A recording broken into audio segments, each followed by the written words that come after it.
Are Visweswara Rao గారు,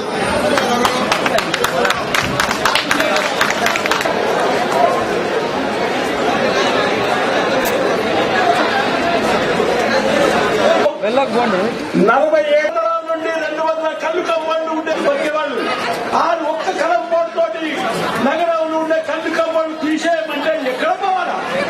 ముందు permanent ఉద్యోగాలు ఇచ్చిన తర్వాత మీరు ₹100 ఇచ్చి ఫ్యాక్టరీ పెడితే మత్స్యకారుల గ్రామాలు సర్వనాశనం చేస్తున్నారు. వాళ్ళు కాచి చంపుతున్నారు. పూర్తి చేసి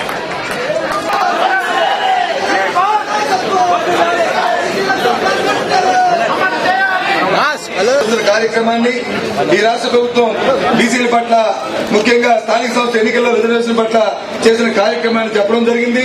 దానితో పాటు ఈ సంకేశ్వరి ఇందిరాగాంధీ గారి స్ఫూర్తితో, సోనియా గాంధీ గారి ఆలోచనతో మీ ఆధ్వర్యంలో ఎస్సీ ఎస్టీలకు 6.8% ఉంటే సుమారు 22% ఉంటే మరి బీసీలు ఇవాళ ఈ రాష్ట్రంలో సుమారు 52%, 53% మంది మరి బీసీలు ఉన్నారు. మరి సప్లైన్ బడ్జెట్ లో పెట్టినప్పుడు దానికి 22%.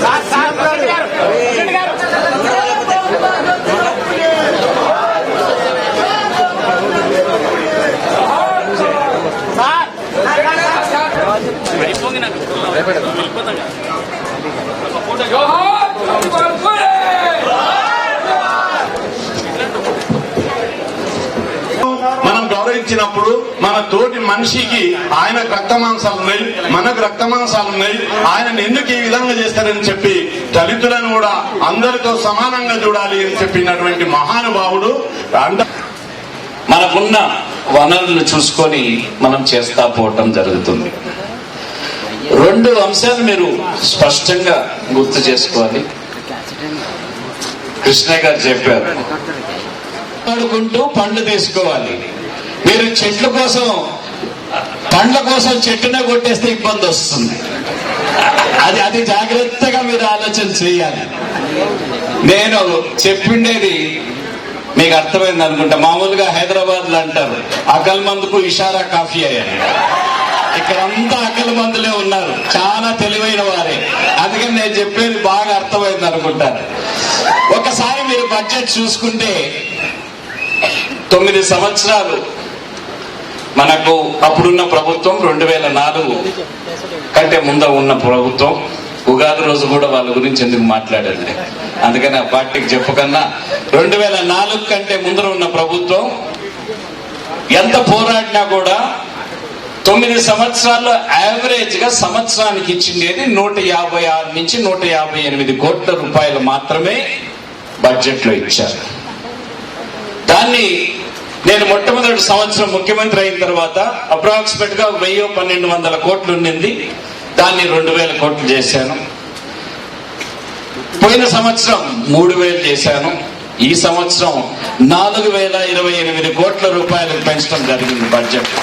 కానీ ఒకటి గుర్తు పెట్టుకోవాలి, ఇప్పుడే చెప్పాడు సారయ్య గారు, 10 కార్పొరేషన్లు నా దగ్గర ఉన్నాయి, ఫైనాన్స్ కార్పొరేషన్ నా దగ్గర ఉంది, డబ్బు కూడా ఆయన దగ్గర ఉంది. ఆయన దగ్గర పెట్టుకోవద్దు, మీకు పంచాలి. ఆ డబ్బు పంచే విధంగా ప్రతి రూపాయి కూడా మీకు చేరే విధంగా, చేరిన ప్రతి రూపాయితో కూడా మీకు లాభం జరిగే విధంగా సంక్షేమ కార్యక్రమాలు రూపకల్పన చేసి మీకు చేరే కార్యక్రమం చేయాలి. ప్రభుత్వం డబ్బు పెట్టేది పెద్ద పని కాదు.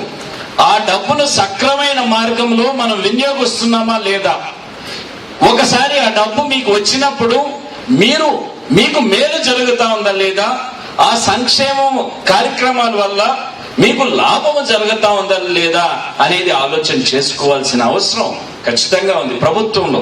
అందుకనే పెద్ద ఎత్తున ఇంద్రమ్మ బాటకు పోయినప్పుడు మనం అన్ని కూడా ఒక పాలసీ తీసుకునేదానికి లేదు. ఒక్కొక్కరి అవసరం, ఒక్కొక్కరి దీంట్లో చదువు గాని లేకపోతే అన్నిట్లో వేరే అవసరాలు ఉన్నాయి. ఆ అవసరాలు బట్టి ఎవరికి ఏమి అవసరం ఉందో అది చూసుకోవాల్సిన బాధ్యత మా పైన ఉన్నది. అందుకనే పెద్ద ఎత్తున మనం బీసీలకు చేయాలని మనం చేయటం జరుగుతూ ఉంది. ఎస్సీ ఎస్టీలకు వేరే, బీసీలకు వేరే, మైనారిటీస్కి వేరే ఉన్నది. మొట్టమొదటి తీసుకున్న నిర్ణయం అందరికీ సమానంగా ఉండాలి, సమానంగా పిల్లలందరూ పెరిగే పిల్లలు వారికి పౌష్టిక ఆహారం వారికి సమానంగా ఉండాలి అనే ఉద్దేశంతో మనం మొట్టమొదటి సమానంగా చేశాం. దానివల్ల ఒక 20-25% మనకు అదనంగా ఖర్చు అయినా కూడా మైనారిటీస్ ఇంకా తక్కువ ఉండింది, బీసీల కంటే ఇంకా తక్కువ ఉండింది. రెండింటినీ సమానం చేశాం. సమానం చేసిన తర్వాత మన అవసరాల మేరకు మన దగ్గర 10 లక్షల మంది పిల్లలకు వారికి పౌష్టిక ఆహారం ఉండాలి. ఎదిగే పిల్లలు వారు చదువు పైన వారు దృష్టి సాధించి వారు జీవితంలో